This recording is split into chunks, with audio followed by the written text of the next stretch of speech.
ආදරය කියලා කියන්නේ සැබෑ ආදරය කියලා කියන්නේ අවංක ආදරය කියලා කියන්නේ සත්‍යක්‍රියා කරලා Tamanට එන අනතුරු බැහැර කරන්න පුළුවන් දෙයක්.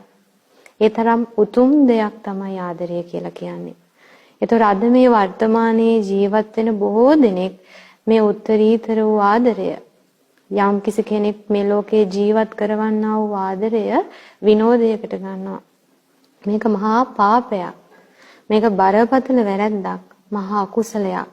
මේන් පළවෙනිම අයහපත සිද්ධ වෙන්නේ තිරේෂා Tamanටමයි. Taman අනුන්ගේ ආදරය විහිළුවකට ගන්නවා කියලා කියන්නේ විනෝදයට එක එකනාට ආදරය කරනවා කියලා කියන්නේ පළවෙනි අයහපත වෙන්නේ Tamanටමයි. විහිළුවට ආදරය කරලා විනෝදයට ආදරය කරලා Taman ඇත්තටම හැබෑවටම ආදරය කරන දවසට Tamanගේ අවංක සැබෑ ආදරය ලෝකයට විහිළුවක් වෙනවා. ditta ධම්ම වේදනීයවම ඔහුට හෝ ඇයට මේ ජීවිතේදීම සැබෑ ආදරය පිළිගන්න තරම් කෙනෙක් මේ ලෝකේ ඉතිරි වෙන්නේ නැහැ.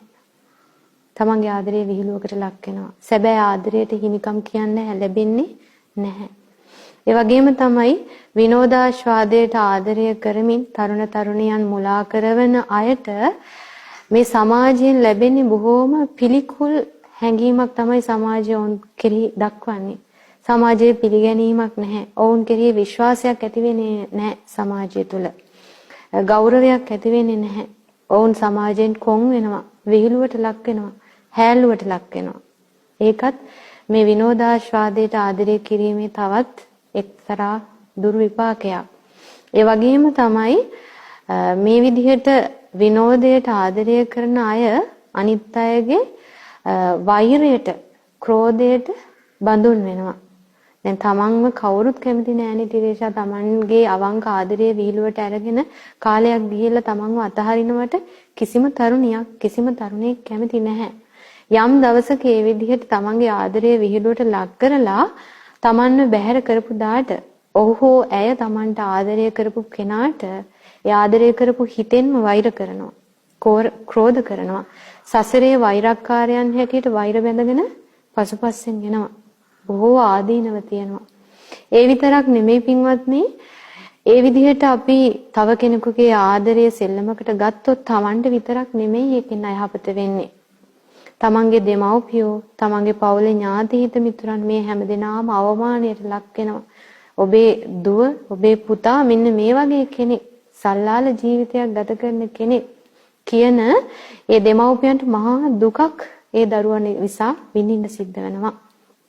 ඒ විතරක් නෙමෙයි පින්වත්නි, ඒ යම් කිසි කෙනෙක් විනෝදයට, විනෝදාස්වාදයට, සෙල්ලමට තව කෙනෙක්ට ආදරය කළොත්, හැබැයි එයා ආදරය කරන්නේ හැබෑවට, අවංකව.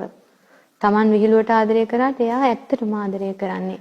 එතකොට ඇගේ හෝ ඔහුගේ හෝ සැබෑ ආදරය Tamanගේ ඇස් පනා පිට ඒ සිහින මාලිගා කඩා වැටෙනකොට සමහර විට ඒ තරුණ දුව හෝ පුතා මානසික රෝගියෙක් බවට පත් වෙනවා. එහෙම නැත්නම් ඒ තරුණ දියණියකගේ හෝ පුතාගේ හෝ අනාගතේ විවාහ ජීවිතේ, අනාගත ජීවිතේ සම්පූර්ණයෙන්ම විනාශ වෙලා යනවා. එහෙම නැත්නම් ආදරයෙන් පරාජය වුණාට පස්සේ, තමන්ගේ ආදරය තව කෙනෙක් විනෝදයට ගත්තට පස්සේ ඒ තරුණයා හෝ තරුණිය තමන්ගේ ජීවිතය පවා නැති කරගන්න පෙළඹෙන අවස්ථා ඕන තරම් තියෙනවා. ඒ නිසා තමන්ටත් අයහපත පිණිස පවතිනවා, අනුන්ටත් අයහපත පිණිස පවතිනවා. ඒ මෙලොව තියෙන විපාක. ඒ වගේම තමයි විනෝදයට ආදරය කරලා අනුන්ව සෙල්ලමට අරගෙන මේ විදිහට අනුන්ව රවට්ටන අයට කවදාවත් මරණින් මත්තේ සුගති ලෝකයක උපදින්න ලැබෙන්නේ නැහැ. එක්ක නිරයේ, තිරිසන් ලෝකේ, പ്രേත ලෝකේ තමයි උපදින්නේ. ඒ විදිහට අපා දුක් විඳලා, ආත්ම ගානක් අපා දුක් විඳලා යම් හේකින් මනුෂ්‍ය ලෝකයේ මනුෂ්‍ය උපතක් ලැබුවොත් එයාට සැබෑ ආදරයෙන් ලැබෙන කෙනෙක් බවට පත් වෙන්නේ නැහැ. කොච්චර තමන් ආදරයට කැමති කෙනෙක් වුණත්, තව කෙනෙකුගේ ආදරය ලබන්න කැමති කෙනෙක් වුණත්, සසරේ අනුන්ගේ ආදරය විහිළුවට ගත්ත නිසා තමන්ගේ ඉදිරි භවයන්දී තමන්ගේ ආදරය පිළිගන්න, සැබෑ ආදරයක් දක්වන්න කෙනෙක් ඉතිරි වෙන්නේ නැහැ. ඒ තරම්ම මේ ආදරය කියන උතුම් දේ විනෝදයට ගැනීම ලොකු බරපතල දෙයක් බවට පත් වෙනවා.